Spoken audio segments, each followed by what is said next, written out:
Hello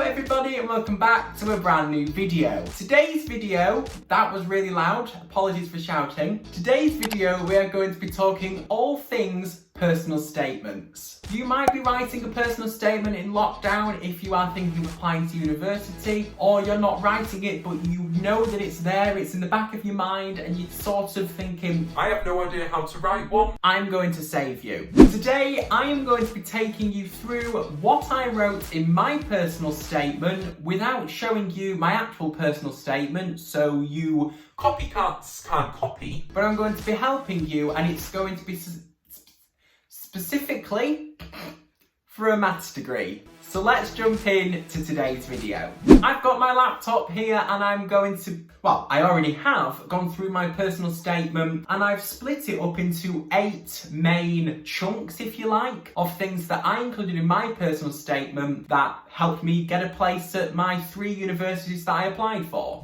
Just to put a little disclaimer out there, I didn't apply for Oxford or Cambridge or Durham, any universities like that. I applied for 3 local universities and I got, let me think now, I got 1 unconditional and 2 conditionals. So it worked, my personal statement, basically. Now we've got that out of the way, let's jump into what I wrote. So I've got the first thing down here, and basically what I did is summarise why I love maths, who inspired me, and my overall views on maths, basically. I mentioned that it's a subject that I've always had some interest in, and that my year 9 teacher inspired me, and that my views on maths have sort of changed throughout my high school years. And that's the first paragraph, really. It's 3 lines long. My advice for your first paragraph is to make it short and sweet. If you can't think of how to start it, sort of move on and do another paragraph, and then you can come back once you've got the sort of main body of your personal statement. But make sure you keep it short and sweet to start with so that you sort of summarise why you like maths and what inspired you. I think that's a good start. My second paragraph included my background to maths in my previous education. So I included what I'm like in my maths lessons, that I enjoy them, and I was able to mention that I already had an A-level because I did my A-level a year early. That was something that not many other people can mention because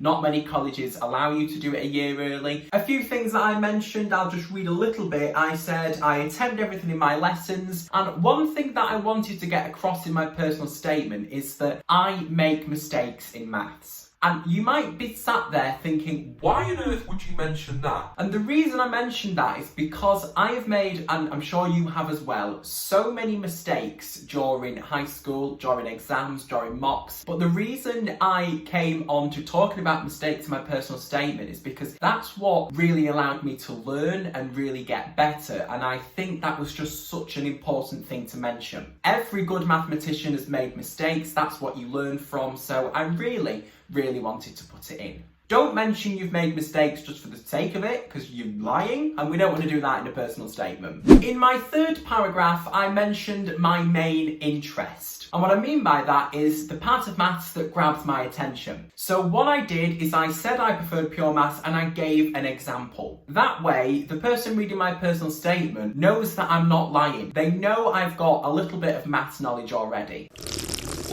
Oh my gosh, that's so long. Okay. I basically introduced the paragraph by saying I have studied a range of maths. And then when I said my interest lies in pure maths. And then I gave an example. So I said an example of this is when integrating natural log of x. So I went on to say that, and that's why it interested me, because there was a question that didn't have an answer, and using a part of maths, I was able to get to an answer. So there's an example that I gave in my personal statement that showed I wasn't lying, that I had an interest, and also I had knowledge. My fourth paragraph was my career goals, and I linked these to maths. I said I wanted to be a teacher, and a specific maths teacher, is that the right word? Specifically a maths teacher. Of course, to be a maths teacher you need a maths degree, so I went on to say I wanted to be a teacher for many years, and when I started to enjoy maths, I wanted to put the 2 and 2 together. Can anyone do a counter of how many times I'm going to say personal statement in this video? I also mentioned that I was head boy because in high school I was head boy, and that sort of allowed me to kind of do some sort of teaching in a way, some organisation, and how that was helpful to sort of build me to the person that I am today. My fifth paragraph is all about my maths Instagram. I wanted to say that I already had some maths platform online that I helped to I use to help other students. I said I do it in my spare time because I do. What this does is it shows I'm dedicated to the subject because I'm also doing maths in my spare time as well. But what you have to be careful with is that you're not just listing your achievements, and you need to be careful with the words that you choose so that you don't sound like you're coming across as like you're bragging about everything that you've done. So for example, I use words like I said, like in my spare time. It shows I'm dedicated because I'm using extra time to do some maths. And I also said things like attempt. So I think I got this from, I said I attempt everything in my lesson. Not that I am amazing at everything in my lessons, because I'm not. So I just wanted to put that in here as well because it links to my maths account. So make sure you mention anything that you do in your spare time. It doesn't have to be maths related. If it is, better. But if it's not, then mention it if it's appropriate. I hope that makes sense. My sixth paragraph was work experience. I was lucky enough to go back to my high school and do a little bit of teaching. I shadowed different maths teachers and I took a few classes,